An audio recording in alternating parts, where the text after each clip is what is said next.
All right, let's get to the phone lines. Let's get to line 1, and we have Bob in Blue Ridge, Georgia. Bob, I love Blue Ridge. I love LJ. I love being in the mountains. I was there for several days. And beautiful country, Bob, from Blue Ridge. You're live, line 1. How you doing this morning, John? I'm doing great. Excellent. First off, I'd like to make a few announcements. One, there is a recall on Kemp going on right now.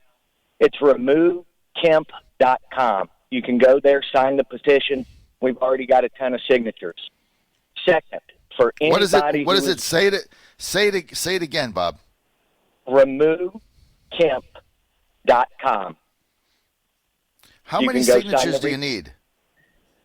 Well, I don't know exactly. I'm just a normal guy. I don't know that much about election law and so on and so forth. I'm educating myself as we speak.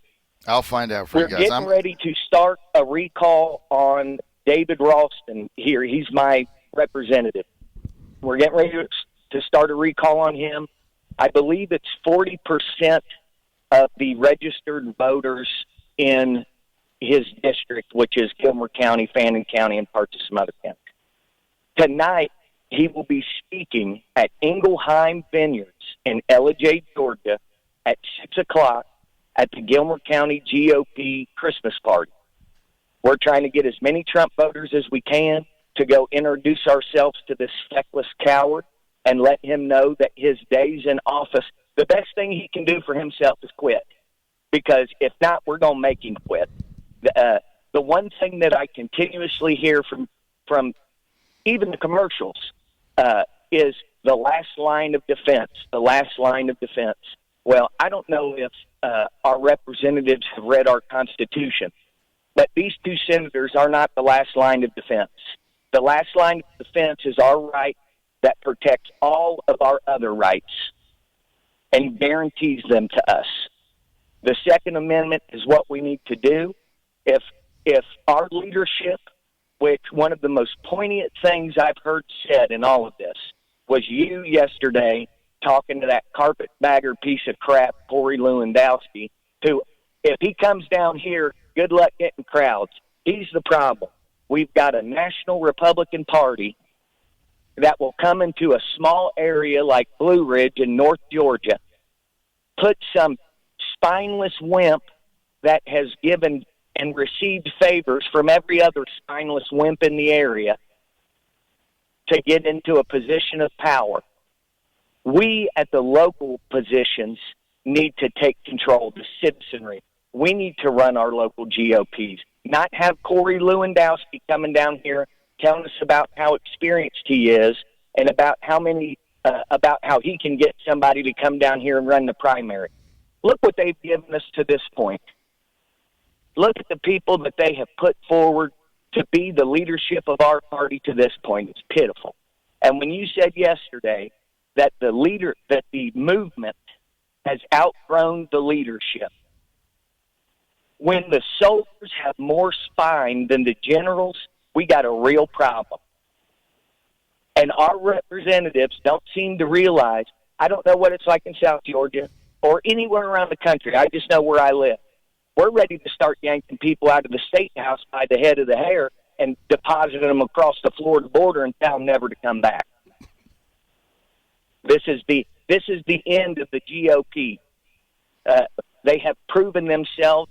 Mitch McConnell, why are we not talking about the CCP money in the Republican Party? Why is every Trump supporter not sharing Linwood's tweet from the other day with Brad Raffensperger and Kemp in Communist Chinese Party PPE masks?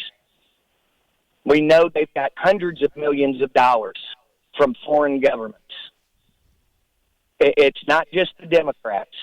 The Republicans have abandoned us. I'm 40 years old. I've never had, when I was 8, Ronald Reagan left. I've never had a Republican president that was worth a wooden nickel. They're all feckless and spineless cowards. And if they're not going to be part of the solution, get the hell out of the way, because we're coming regardless. We don't need this. We don't need feckless leadership anymore. This is 2020, about to be 2021, where we have instantaneous access to all information on the internet.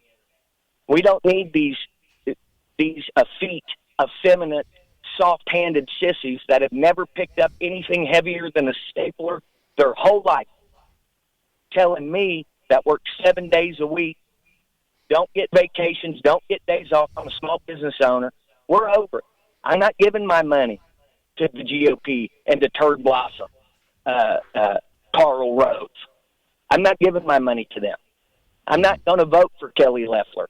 Her husband runs one of the largest financial institutions in the world on Wall Street. Do you think the CCP didn't come right to him? You don't think she's a plant for Kemp? Well, I don't know about that. We begged Kemp to put Doug Collins in the senatorial spot. I mean, Collins.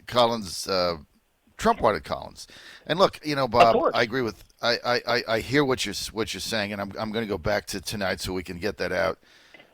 But one thing you said, two things are right, and thanks for mentioning it. The current movement of the deplorables is now so big and growing so fast that it has eclipsed its current leadership. And so the leaders have to change because we've gone beyond them now. We are beyond them, and they're done telling us what to do. And that's basically what this whole show has been about since I got to Georgia, is we're done with Newt Gingrich sending me an email or sending you a text and saying, hey, do this or you're a bad person. We're done. We're done with that. Go back to the Vatican and write your newsletters and make people give you money and whatever you do. You're done. Your time passed. We need new leaders, number one. And number two, Trump changed the expectations game.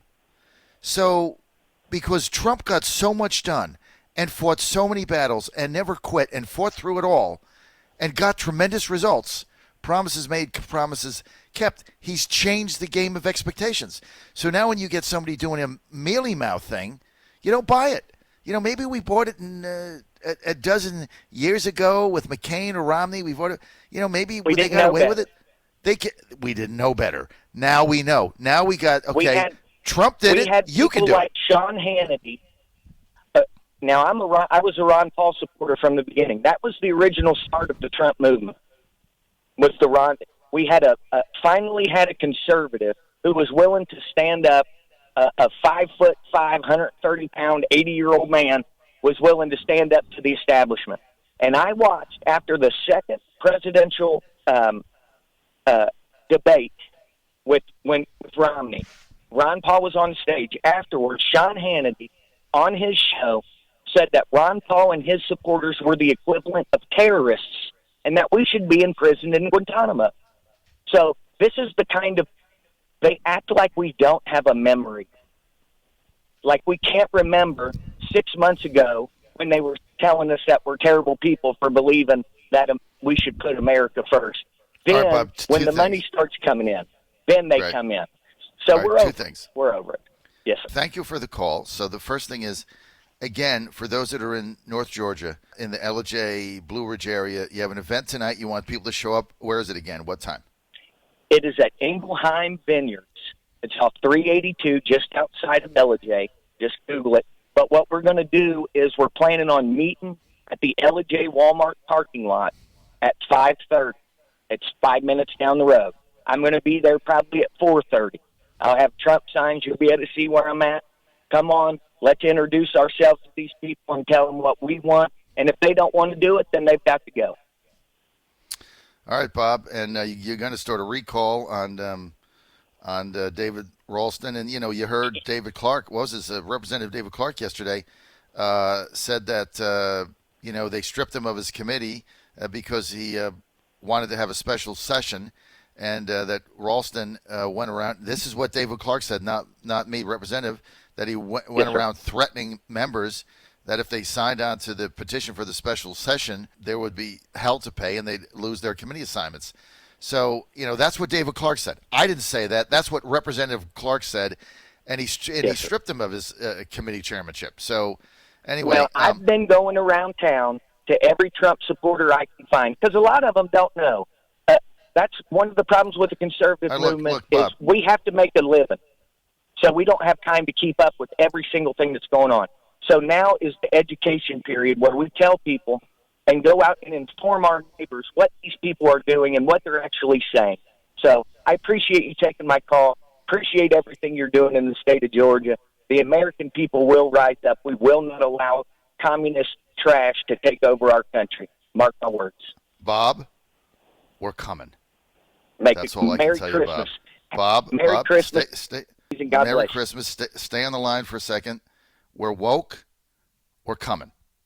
And what you're doing in Shannon in Arkansas, recall McConnell, try to get an army to go to Kentucky. We're coming, Bob. Okay? We're coming.